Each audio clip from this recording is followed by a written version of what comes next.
నమస్తే, welcome to our channel. నేను పద్మిని. ప్రస్తుతంతో పాటు ప్రముఖ ఆధ్యాత్మికవేత్త, ప్రముఖ న్యూమరాలజిస్ట్, లక్ష్మీ నరసింహస్వామి ఉపాసకురాలు శ్రీమతి స్రవంతి గారు మనతో పాటు ఉన్నారు. మాట్లాడదాం. నమస్కారం అక్క. నమస్తే పద్మిని. అక్క చాలా అందంగా కనబడుతున్నారు. అవునా, thank you. Nice sari, light colour ఇష్టం, చాలా లైట్ కలర్స్ అంటే చాలా బాగుంది. అక్క, 4వ తారీఖు అధిక మాసంలో వస్తున్న సంకటహర చతుర్థి, రేపు జూన్ 4వ తారీఖు గురువారం చవితి. మరి విభువన సంకష్టహర చతుర్థిగా జరుపుకునేటటువంటి ఈ చవితి ప్రాముఖ్యత అధిక మాసంలో వస్తోంది కాబట్టి దీని విశిష్టత గురించి మీరు చెప్పాలి. ఎలా స్వామి అనుగ్రహానికి మేము పాత్రలు అవ్వచ్చు, ఎలా ఆయనను పూజించాలి, ఇవన్నీ ఒక్కసారి మీ ద్వారా అక్క. తప్పకుండా చెప్తాను పద్మిని. ప్రకృతి అంటే అమ్మవారు ఎలాంటి మనకి అంటే అవకాశాలు కల్పిస్తారు అని అంటే, అదే వీళ్ళకి ఒక బంపర్ ఆఫర్ ఇద్దాంలే అని అనుకుంటూ ఉంటారు అనిపిస్తుంది నాకు. ఈ అధిక మాసం అనేది చూసావా, చంద్రుడు ఆవిడ ధరించారు కాబట్టి అంటే కాలాన్ని మనకి అనుగుణంగా చేస్తారు. కాలం కలిసి రావాలండి ఏదన్నా అని అంటాను చూసావా, ఈ కాలం కలిసి రావాలంటే ఇదే అనమాట. అంటే మనం సూర్యమానం చూసుకుంటే 30 రోజులు అని అనుకుంటే, చంద్రమానం 28 రోజులే ఉండి మనకి ఇట్లా అధిక మాసం చేసుకోవడానికి అవకాశం వస్తుంది ఎవ్రీ 3 ఇయర్స్కి ఒకసారి. ఓకేనా? అయితే ఇలాంటి ఈ సంకటహర చతుర్థి రావడానికి అంటే పేరు కూడా చూడు, విభువన అంటే ఏంటక్క? చాలా ప్రెషియస్ అనమాట, శక్తివంతమైనది, చాలా అపారమైన శక్తివంతమైనది. అంటే చాలా నిగూఢమైన శక్తి నింపుకొని ఉన్నది అని చెప్పుకోవచ్చు అనమాట.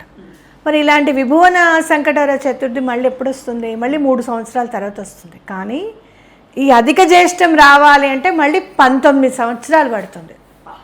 అవునా? ఇప్పుడు వచ్చే అధిక జ్యేష్ఠ మాసం యొక్క విభువన సంకటహర చతుర్థి కనుక రావాలి అంటే మళ్ళీ 19 సంవత్సరాలు మనం వెయిట్ చేయాలన్నమాట. కాబట్టి మనం ఏం చేయాలి ఈ రోజున అనుకుంటే కనుక, ఆ విఘ్న వినాయకుడిని ఎలా పూజించాలి అని అంటే, మనకున్న కష్టాలన్నీ కూడా తొలగిపోయేటట్టుగా, సంకటములు అనేవి లేకుండా చేసేదే సంకటహర చతుర్థి. మరి ఈ సంకటాలన్నీ హరింపజేసే విధంగా మనం భగవంతుడిని పూజించాలన్నమాట.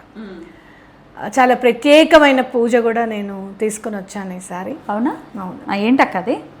నేను మొన్న చెన్నై వెళ్ళాను కదా, ఇక్కడ తమిళనాడు ప్రజలు నిజంగా చెప్పాలి అని అంటే వినాయకుడిని, అటు సుబ్రహ్మణ్యేశ్వర స్వామిని ఆలింగనం చేసుకున్నారు అని చెప్పుకోవచ్చు. అన్నదమ్ములు ఇద్దరిని అసలు వదలరు. అసలు పంబన్ స్వామి గురించి కూడా చెప్తాను మీకు. పంబన్ స్వామి అని ఆయన ఎదురుగుండి పక్కనే కూర్చొని సుబ్రహ్మణ్యేశ్వరుడు మాట్లాడేవారట ఆయనతో, పంబన్ స్వామితో.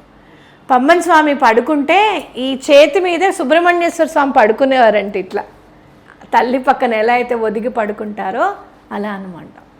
అంటే ఇది ఎందుకు చెప్తున్నాను అంటే, వాళ్ళు అసలు అటు వినాయకుడిని ఇటు సుబ్రహ్మణ్యేశ్వర స్వామిని ఇలా 2 చేతులతోనూ ఆలింగనం చేసుకున్నారు అక్కడి ప్రజలు అని చెప్పుకోవచ్చు.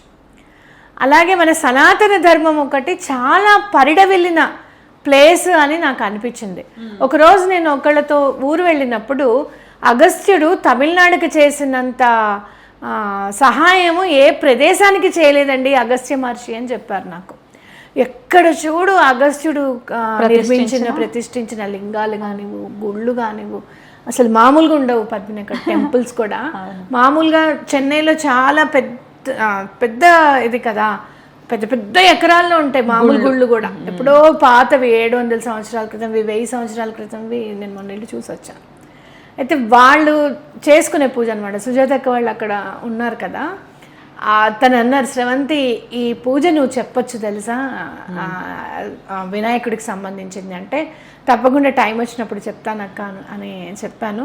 ఈ విభువన సంకటహర చతుర్థి నుంచి మీరు స్టార్ట్ చేయండి ఆ పూజ.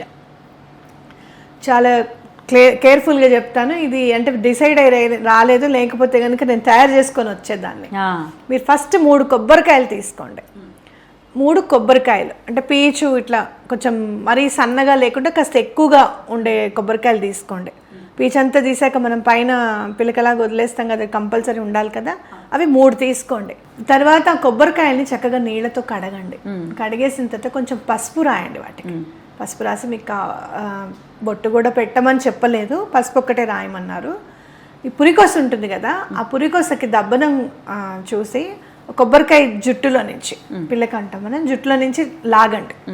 లాగిన తర్వాత ముడి వేయండి. కొబ్బరికాయకి కొబ్బరికాయ మధ్యలో ముడి ఉండాలన్నమాట. ఓకేనా? అలా 3 కొబ్బరికాయలు మాలలాగా చేసి వినాయకుడికి ఇవ్వండి. వినాయకుడు మెళ్ళో వేయించాలి. అయ్యో బరువు అవుతుందేమో.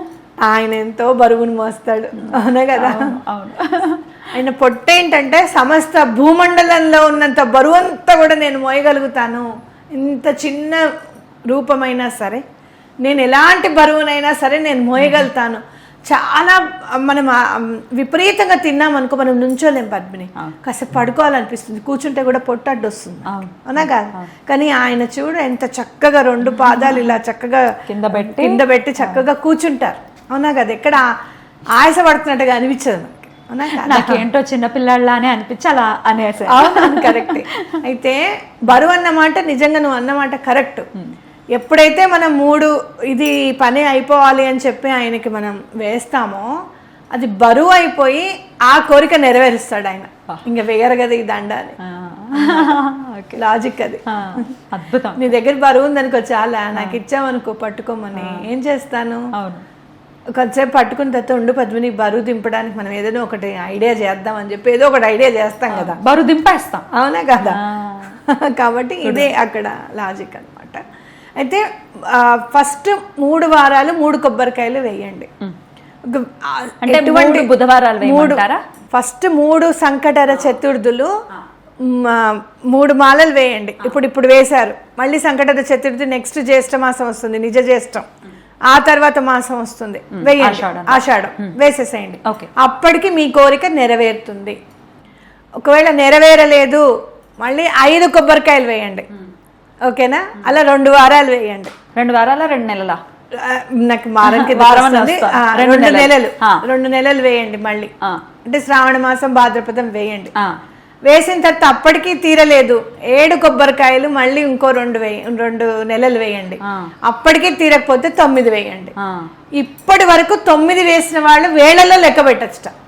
అంటే ఈ లోపే తీరిపోతుంది ఎటువంటి పరిస్థితుల్లో. అద్భుతం అక్క, అద్భుతం. ఈ పూజ చేసుకుంటే ఎలాంటి కోరికైనా కూడా నెరవేరుతుంది అని చెప్పొచ్చు. సంకష్టహర చతుర్థి రోజు సాయంత్రం పూట వెళ్ళి మనం అక్కడ గుళ్ళో ఇస్తే వాళ్ళు వేస్తారా పూజారులు? వేస్తారు, ఎందుకు?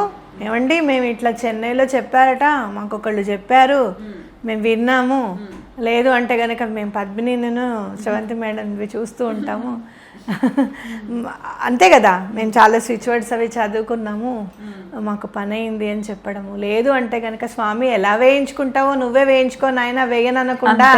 పురికొస కాబట్టి భయపడరు, పగిలిపోతాయనో కింద కూడిపోతుందో అని చెప్పి భయపడరు. పురికొస గట్టిగా మందంగా ఉన్నది తీసుకోండి చక్కగాను.